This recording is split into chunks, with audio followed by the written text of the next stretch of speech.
ومن الناس، اور لوگوں میں کچھ ایسے بھی ہیں، من یقول آمنا باللہ وبالیوم الآخر وما ہم بمؤمنین، جو کہتے تو یہ ہے کہ ہم ایمان رکھتے ہیں اللہ پر بھی اور یوم آخر پر بھی، مگر وہ حقیقت میں مومن نہیں ہے۔ یہاں ایک بات سمجھ لیجئے، اکثر و بیشتر مفسرین نے اس تیسری کیٹیگری کے بارے میں یہی رائے قائم کی ہے کہ یہ منافقین مذکور ہیں یہاں، اگرچہ لفظ منافق یا لفظ نفاق نہیں آیا یہاں، لیکن مولانا امیر احسن اصلاحی صاحب نے ایک رائے ظاہر کی ہے جو بڑی قیمتی ہے، وہ یہ کہ یہاں ایک کردار کا نقشہ کھینچ دیا گیا ہے، غور کرنے والے غور کر لیں، دیکھ لیں، جس پر بھی وہ چسپاں ہو جائے۔ اور بالفعل جب یہ آیات نازل ہو رہی تھی تو دو طبقات پر یہ کردار نگاری جو ہے، یہ جو شخصیت کا ہیولہ کھینچا جا رہا ہے، وہ دو کے اوپر راست آ رہا تھا۔ ایک علماء یہود،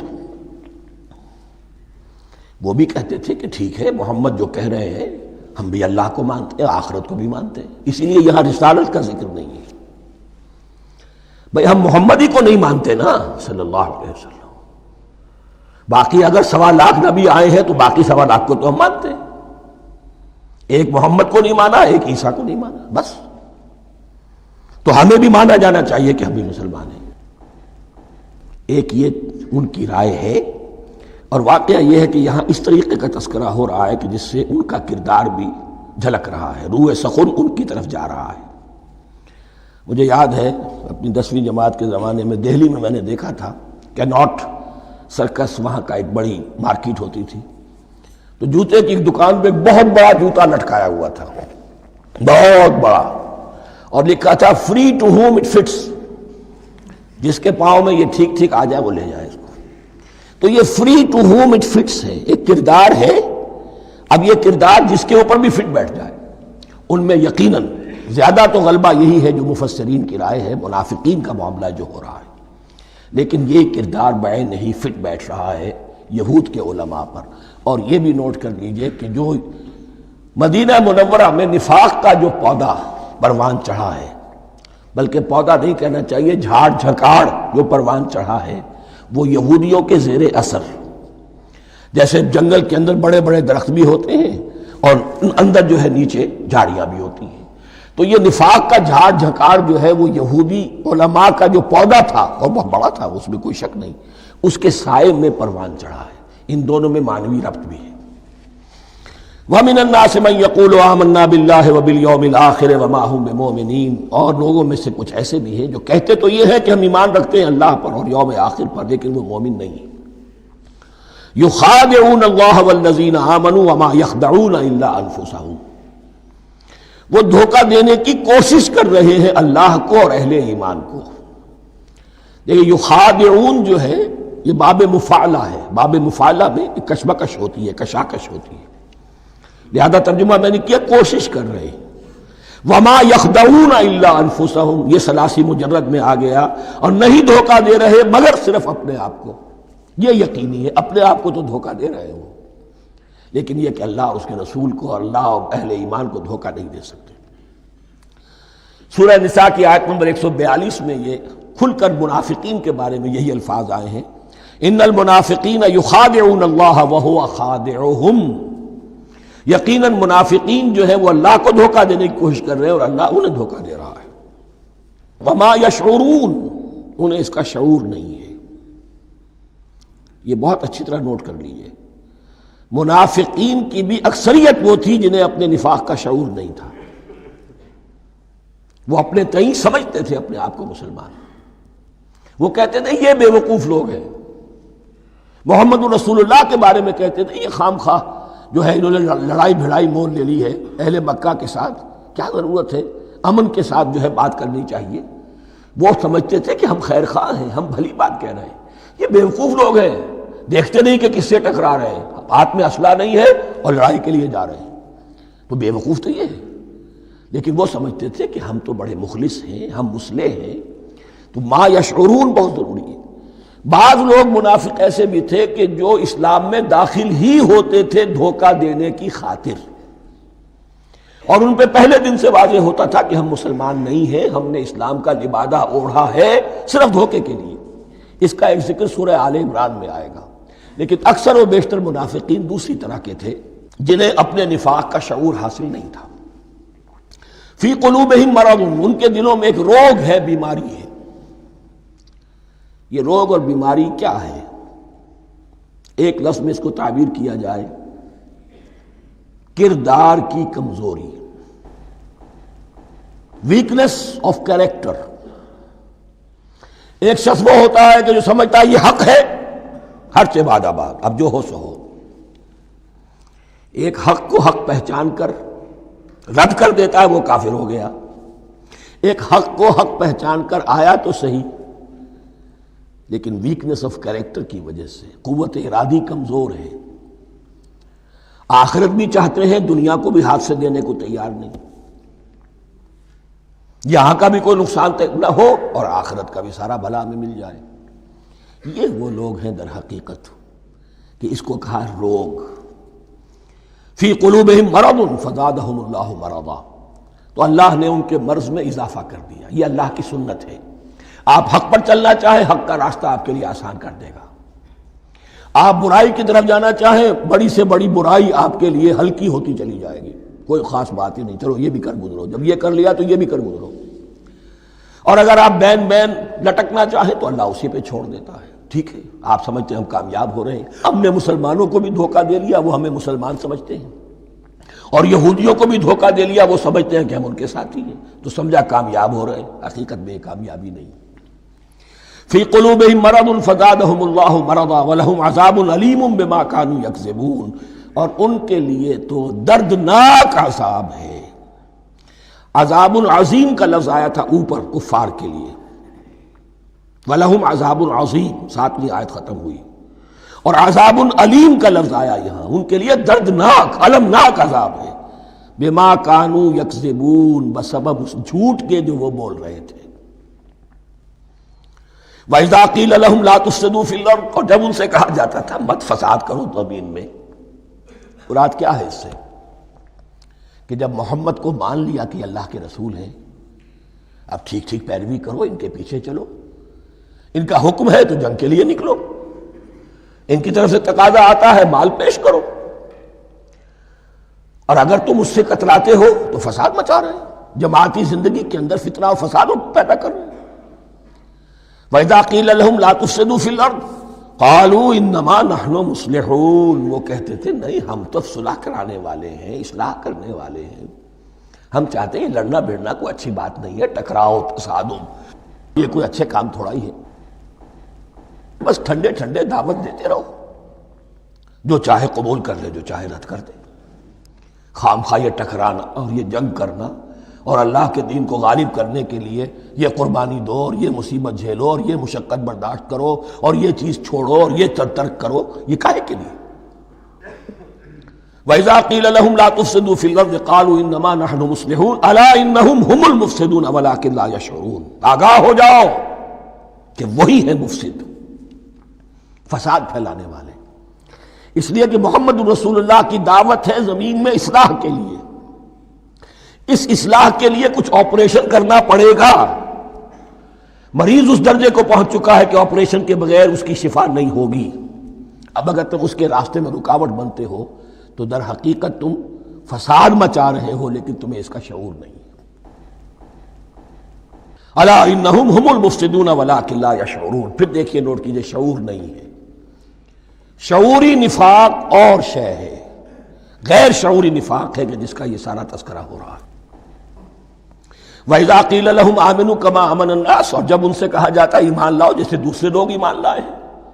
آخر دیکھو دوسرے یہ اہل ایمان ہیں، جب بلاوا آتا ہے فوراً لبیک حاضر ہوتے، جو بھی ہو.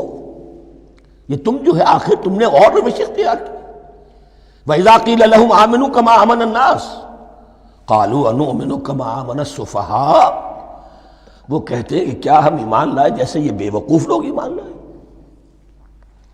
انہیں تو اپنے نفع کی فکر، نہ نقصان کی فکر، نہ خطرات کا کوئی خیال، نہ اندیشوں کا کوئی گمان. جان جائے، مال جائے، اولاد کو چھوڑ دیں، گھر بار چھوڑ کے آ گئے ہیں. ان سے بڑے بے وقوف کون ہوں گے؟ بال بچے چھوڑ آئے ہیں کفار مکہ کے رحم و کرم پر، سرداران قریش جو چاہے ان کے ساتھ کریں. تو یہ تو بے وقوف لوگ ہیں. آج کل آپ کہتے ہیں ایسے ہی لوگوں کو فینیٹکس ہیں. یہ فینیٹکس ہیں. دیکھ بھال کر چلنا چاہیے، دائیں بائیں دیکھ کر چلنا چاہیے، نفع نقصان کا خیال کر کے چلنا چاہیے. چاہے حق ہے ٹھیک ہے، لیکن بہرحال اپنی مصلحتوں کو بھی اور اپنے اہل و عیال کی مصلحتوں کو بھی دیکھنا چاہیے. یہ لوگ تو معلوم ہوتا ہے کہ بالکل دیوانے ہو گئے، فینیٹکس ہو گئے.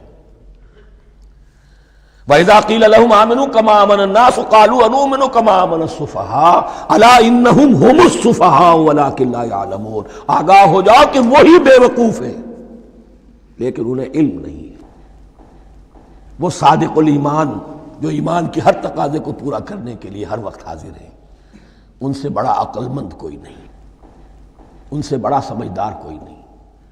انہوں نے یہ جان لیا ہے کہ اصل زندگی آخرت کی زندگی ہے، یہ نہیں ہے. یہ تو عارضی ہے. کل نہیں آج ختم ہو جائے، آج نہیں ابھی ختم ہو جائے، کیا فرق پڑے گا؟ جانا تو ہے، اب نہیں تو کل، کل نہیں تو پرسوں، جانا تو ہے. تو عقل تو ان کے اندر ہے. الا انہم ہم السفہاء ولکن لا یعلمون واذا لقوا الذین آمنوا قالوا آمنا. اور جب یہ ملتے ہیں ان سے جو اہل ایمان ہیں تو کہتے ہیں ہم بھی ایمان رکھتے ہیں. اب یہ ان دونوں پر آئے گا. عام جو یہودی تھے وہ بھی کہتے تھے کہ ہم بھی تو آخر اللہ کو مانتے ہیں، آخرت کو مانتے ہیں. اور منافق تو تھے ہی جو رسول کو بھی مانتے تھے. وَإِذَا خَلَوْا إِلَىٰ شَيَاطِينِهِمْ. اور جب یہ اپنے شیطانوں کے پاس خلوت میں ہوتے ہیں. اور یہاں شیاطین سے مراد ہیں اہل کتاب یہود کے علماء، ان کے سردار، یا عبداللہ ابن ابی جو منافقین مدینہ کا سردار تھا. اگر وہ کبھی ملامت کرتا تھا، دیکھو تم تو معلوم ہوتا ہے بالکل مسلمانوں میں شامل ہی ہو گئے پوری طرح سے، تمہیں کیا ہو گیا، تم ہر بات مان رہے ہو. اب انہیں یہ کچھ نہ کچھ اپنی وفاداری کا یقین دلانے کے لیے کہنا پڑتا تھا، نہیں نہیں ہم انہیں بیوقوف بنا رہے ہیں، ہم ان سے ذرا تمسخر کر رہے ہیں، ہم ہیں آپ کے ساتھ ہی، آپ فکر نہ کریں. اسی لیے یہ دو منہ ہونا، نفق کہتے ہیں سرنگ کو جس کے دو دروازے ہوتے ہیں، باقی زیر زمین ہے. نافقہ گوہ کا بل ہے کہ دو دروازے رکھتا ہے، دو اس کے منہ رکھتا ہے کہ ادھر سے اگر کتا داخل ہو جائے شکار کے لیے تو ادھر سے نکل بھاگے، ادھر سے آئے تو ادھر سے نکل بھاگے. تو دو منہ انسان، یہ در حقیقت جس کو پھر سورہ نساء میں کہا گیا لا الہ ہؤلاء ولا الہ ہؤلاء، نہ ادھر کے ہیں نہ ادھر کے، مذبذبین بین ذالک، اس کے درمیان مذبذب ہو کر رہ گئے. یہ شیطان کا لفظ یہاں سمجھ لیجئے کہ اس کے دو رائے ہیں کہ یہ شطنہ سے بنا ہے یا شات سے بنا ہے، شین الف توئے یا شین تو نون. شطنہ کے معنی تباعدا، کو بہت دور ہو گیا، دور ہو گیا. شیطان سے مراد جو اللہ کی رحمت سے بہت دور ہو گیا. اور شاتا یشیتو کے معنی ہے احترق غضبا وحسدا، کوئی شخص غصے اور حسد کے اندر جل رہا ہو، وہ شاتا یشیتو ہے. اس سے فعلان کے وزن پر، رحمان کے وزن پر، غضبان کے وزن پر شیطان، یعنی وہ کہ جو حسد اور غضب کی آگ میں جل رہا ہے. تو یہ ایک تو شیطان وہ ہے کہ جو جنات میں سے ہے، جس کا نام عزازیل تھا پہلے، اب ہم اسے ابلیس کے نام سے جانتے ہیں. وہ ایک شیطان ہے، جنی ہے. پھر یہ کہ جو بھی اس کے پیروکار ہیں دنیا میں انسانوں میں سے ہوں یا جنات میں سے ہوں، وہ بھی شیاطین ہیں. اسی طرح اہل کفر، اہل زیغ کے جو بڑے بڑے سردار ہوتے ہیں ان کو بھی شیطان سے تعبیر کیا گیا. وَإِذَا خَلَوْا إِلَىٰ شَيَاطِينِهِمْ قَالُوا إِنَّا مَعَكُمْ. اور جب وہ خلوت میں ہوتے ہیں، علیحدگی میں ہوتے ہیں اپنے شیاطین کے پاس، سرداروں کے پاس، کہتے ہیں ہم تو آپ کے ساتھ ہیں. إِنَّمَا نَحْنُ مُسْتَهْزِئُونَ، یہ تو ہم ان مسلمانوں کو بیوقوف بنا رہے ہیں، ان سے استہزاء کر رہے ہیں، تمسخر کر رہے ہیں. ہم تمسخر میں کہہ دیتے ہیں کہ ہم بھی آپ کے ساتھ ہیں، آمنا. اللہ یستہزئ بہم ویمدہم فی طغیانہم یعمہون. حقیقت کیا ہے کہ اللہ ان کا مذاق اڑا رہا ہے اور ان کو ڈھیل دے رہا ہے کہ وہ اپنے عقل کے اندھے پن میں بڑھتے چلے جائیں. اللہ تعالیٰ جیسا میں نے عرض کیا رسی دراز کرتا ہے. کوئی شخص غلط راستے پر جانا ہے تو جاؤ بھائی، فوراً تو نہیں پکڑتا، اگر فوراً پکڑ لے تو سیدھا ہو جائے گا، چلتے جائے، جہاں جانا چاہتے ہو جاؤ. تو ان کو بھی رسی دراز کر رہا ہے اللہ. لیکن یہ کہ اللہ یستہزئ بہم، یہ سمجھتے ہیں کہ مسلمانوں کا مذاق اڑا رہے ہیں، اصل میں مذاق ان کا اڑ رہا ہے اللہ کے نزدیک. وَيَمُدُّهُمْ فِي طُغْيَانِهِمْ يَعْمَهُونَ۔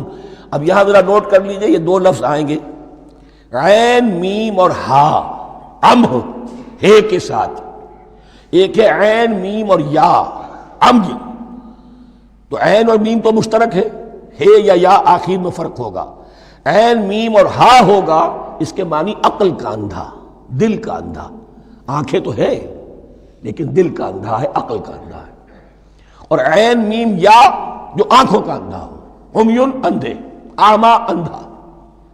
تو یہاں فرمایا انا معکم انما نحن مستہزئون اللہ یستہزئ بہم ویمدہم فی طغیانہم یعمہون۔ اللہ ان کو اس جو ان کی عقل کے اندھے پن میں جو یہ بڑھتے چلے جا رہے ہیں، اللہ بھی ان کی رسی دراز کر رہا ہے تاکہ یہ جہاں تک جانا چاہتے چلے جائیں۔ اولئک الذین اشتروا الضلالۃ بالہدی، یہ وہ لوگ ہیں کہ جنہوں نے ہدایت کے عوض گمراہی خرید لی ہے۔ دیکھیے بڑا پیارا انداز ہے یہ، ایک شخص کے سامنے دونوں آپشنز تھے، ایک نے گمراہی کو چھوڑا، ہدایت لے لی، چاہے قیمت دینی پڑی، تکلیفیں اٹھانی پڑی، آزمائشوں میں سے گزرنا پڑا، قربانیاں دینی پڑی، ہدایت لی، اور ایک شخص نے ہدایت دے کر گمراہی لے لی ہے۔ آسانی تو ہو گئی، فوری تکلیف سے تو بچ گئے، لا الہ الا ولا الہ الا دونوں طرف سے اپنے آپ کو بچا لیا، لیکن حقیقت میں سب سے زیادہ گھاٹے کا سودا یہی ہے۔ اولئک الذین اشتروا الضلالۃ بالہدی، ہدایت دے کر اور ضلالت خرید لی ہے، فما ربحت تجارتہم، تو ان کی تجارت ان کے حق میں ہرگز مفید نہیں ہوئی۔ اب یہاں بھی دیکھیے، را با اور ہے ہا، ربحا، اس کے معنی نفع، صحیح نفع، جائز نفع۔ را با اور وا، ربا، وہ سود، وہ بھی اضافہ ہے، وہ بھی بڑھوتری ہے، لیکن وہ حرام ہے۔ ایک ہے تجارت کے اندر جو نفع ہو جائے وہ ربح ہے، را با اور ہا یہ نفع ہے جو جائز نفع ہے، را با اور وا ربا یہ کیا ہے؟ یہ سود ہے، یہ حرام ہے۔ را اور با مشترک ہے، آگے ہا، آگے اور با، اس کا فرق ہے۔ فما ربحت تجارتہم وما کانوا مہتدین، ان کی تجارت ان کے حق میں ہرگز مفید نہیں ہوئی اور نہیں ہے اب یہ ہدایت پانے والے۔ مثلہم، اب یہاں دو تمثیلیں آ رہی ہیں بڑی پیاری۔ پہلی تمثیل ہے کفار کے بارے میں، دوسری تمثیل ہے یہ بین والے لوگوں کے بارے میں۔ پہلوں کے لیے کیا تمثیل ہے؟ مثلہم کمثل الذی استوقد نارا، ان کی مثال اس شخص کی سی ہے جس نے آگ روشن کی۔ ایک نقشہ کھینچا جا رہا ہے، اندھیری شب ہے جدا اپنے قافلے سے ہے تو، تیرے لیے ہے میرا شعلہ نوا قندیل۔ اندھیری شب ہے، قافلہ بھٹک رہا ہے، کچھ لوگ بڑی ہمت کرتے ہیں، اندھیرے میں بھی ادھر ادھر سے لکڑیاں جمع کرتے ہیں اور آگ روشن کر دیتے ہیں، لیکن عین اس وقت جب آگ روشن ہوتی ہے کچھ لوگوں کی بینائی سلب ہو جاتی ہے۔ پہلے وہ اندھیرے میں اس لیے تھے کہ روشنی نہیں تھی، اب وہ اندھیرے کے اندھیرے میں رہ گئے کہ روشنی تو خارج میں آ گئی، اپنی اندر کی روشنی گل ہو گئی، بصارت سلب ہو گئی۔ یہ مثال ہے ان کفار کی کہ حضور کی آمد سے پہلے سب بھٹک رہے تھے، کوئی حقیقت واضح نہیں تھی، قافلہ انسانیت بھٹک رہا تھا اندھیری شب میں۔ محمد الرسول اللہ آئے، انہوں نے آگ روشن کر دی، اب راستہ کھل گیا، ہدایت واضح ہو گئی، لیکن کچھ ضد یا تعصب یا تکبر یا حسد کی بنیاد پر کچھ لوگوں کی اندر کی بینائی زائل ہو گئی، تو وہ تو ویسے کے ویسے بھٹک رہے ہیں، جیسے پہلے اندھیرے میں تھے ویسے ہی اب اندھیرے میں ہیں۔ روشنی میں آنے والے تو وہ ہیں، دیکھ لو جن کا ذکر سب سے پہلے ہوا ہے۔ مثلہم کمثل الذی استوقد نارا، اس شخص کی سی ہے کہ جس نے آگ روشن کی، فلما اضاءت ما حولہ، جب اس آگ نے اپنے ماحول کو گردا گرد کو روشن کر دیا، ذہب اللہ بنورہم، اللہ ان کی نور بصارت کو لے گیا، سلب کر لیا اللہ نے، وترکہم فی ظلمات لا یبصرون، اور چھوڑ دیا انہیں ان اندھیروں کے اندر کہ وہ کچھ نہیں دیکھتے۔ صم بکم عمی فہم لا یرجعون، اسم کہتے ہیں بہرے کو، سم جمع ہے اس کی، سمن، اب کمو کہتے ہیں گونگے کو، بکمن اس کی جمع ہے، آما کہتے ہیں اندھے کو، عمیٌ اس کی جمع ہے، یہ بہرے ہیں، گونگے ہیں، اندھے ہیں، فہم لا یرجعون، اب یہ لوٹنے والے نہیں۔ یہ کون ہے؟ ابو جہل ہے، ابو لہب ہے، ولید بن مغیرہ ہے، عقبہ ابن ابی معیط ہے، یہ سب کے سب ابھی زندہ ہے جب یہ آیات نازل ہو رہی ہیں۔ ابھی تو غزوہ بدر ہوگا سن 2 ہجری میں، اور اس میں یہ سب جو ہیں واصل جہنم ہوں گے، ابھی تک تو ہے نا۔ یہ لوگ ہو گئے اس کی مثال، وَمَثَلُهُمْ كَمَثَلِ الَّذِي اسْتَوْقَدَ نَارًا فَلَمَّا أَضَاءَتْ مَا حَوْلَهُ ذَهَبَ اللَّهُ بِنُورِهِمْ وَتَرَكَهُمْ فِي ظُلُمَاتٍ لَا يُبْصِرُونَ صُمٌّ بُكْمٌ عُمْيٌ فَهُمْ لَا يَرْجِعُونَ۔ اب دوسری مثال، او كَصَيِّبٍ مِّنَ السَّمَاءِ، یا بڑی زور کی بارش برس رہی ہے آسمان سے، فِيهِ ظُلُمَاتٌ، اس میں اندھیرے بھی ہیں، وَرَعْدٌ اور گرج ہے، وَبَرْقٌ اور بجلی چمک رہی ہے، یجعلون اصابعهم فی اذانهم من الصواعق حذر الموت، کچھ لوگ ہیں کہ جو اپنی انگلیاں اپنے کانوں کے اندر ٹھوسے ہوئے ہیں کہ وہ جو کڑک ہے اس سے ان کی جانیں نہ نکل جائیں، موت نہ آ جائے۔ کڑکا ایسا ہے کہ اس کڑکے سے بچنے کے لیے اپنی انگلیاں اپنی کانوں میں ٹھوس رکھی، حذر الموت، موت کے خوف سے۔ واللہ محیط بالکافرین، اللہ ایسے کافروں کا احاطہ کیے ہوئے ہے، بچ کر کہاں جائیں گے۔ یکاد البرق یخطف ابصارہم، قریب ہے کہ بجلی ان کی نگاہوں کو لے جائے، ان کی بینائی کو سلب کر لے۔ کلما اضاء لہم، لیکن ہوتا کیا ہے، جب ذرا روشنی ہوئی تو چل لیے، مشوا فیہ، بجلی چمکی، کچھ نظر آ گیا دائیں بائیں تو کچھ تھوڑا سا چل لیے۔ وَإِذَا أَظْلَمَ عَلَيْهِمْ، اور جب تاریکی ان پر طاری ہو گئی، قاموا، کھڑے کے کھڑے رہ گئے۔ یہ نقشہ ہے ان کا کہ ایک طرف بارش ہو رہی ہے، قرآن مجید ہے، آسمان سے نازل ہو رہا ہے، یہ ماہ مبارکہ ہے، یہ کتاب مبارکن ہے، لیکن یہ کہ اس کے ساتھ کڑکے ہیں، گرج ہے، کفر سے مقابلہ ہے، کفر کی طرف سے دھمکیاں ہیں، اندیشے ہیں، خطرات ہیں، امتحانات ہیں، آزمائشیں ہیں۔ ذرا کہیں حالات کچھ بہتر ہوئے، کچھ جسے بریدنگ سپیس کہتے ہیں ملی، تو تھوڑا سا چل لیے، ہم بھی مسلمان ہیں، کوئی خاص موقع نہیں ہے، کسی جنگ کے لیے بلایا نہیں جا رہا ہے، تو بڑھ چڑھ کے باتیں کر رہے ہیں، اپنے ایمان کا اظہار بھی کر رہے ہیں۔ جیسے ہی کوئی آزمائش آئی، قاموا، ٹھٹک کر کھڑے کے کھڑے رہ گئے۔ وَلَوْ شَاءَ اللَّهُ لَذَهَبَ بِسَمْعِهِمْ وَأَبْصَارِهِمْ، اللہ چاہتا تو ان کی سماعت اور بصارت کو بھی سلب کر لیتا، لیکن اللہ کا قانون یہی ہے، جو جہاں رہنا چاہے اس نے آزادی ارادہ دی ہے انسان کو۔ تم اگر مومن صادق بن کر رہنا چاہتے ہو، اس کو آسان کر دے گا تمہارے لیے۔ تم نے اپنے تعصب کی وجہ سے، اپنے تکبر کی وجہ سے کفر کا راستہ اختیار کیا، اللہ اسی کو کھول دے گا۔ تم بیچ میں لٹکنا چاہتے ہو، لٹکتے رہو، اللہ تعالیٰ جو ہے جبرن کسی کو نہ حق پہ لائے گا، نہ جبرن کسی کو باطل پر لے کر جائے گا، اس لیے کہ جبر اگر ہو تو پھر امتحان کا معاملہ ختم، پھر جزا و سزا بیکار ہے، غیر منطقی ہے، غیر معقول ہے۔ ان اللہ علی کل شیء قدیر، یقیناً اللہ تعالیٰ ہر چیز پر قادر ہے۔ یہ 2 رکوع اس اعتبار سے کہ انسانی شخصیتوں کا سمجھنا،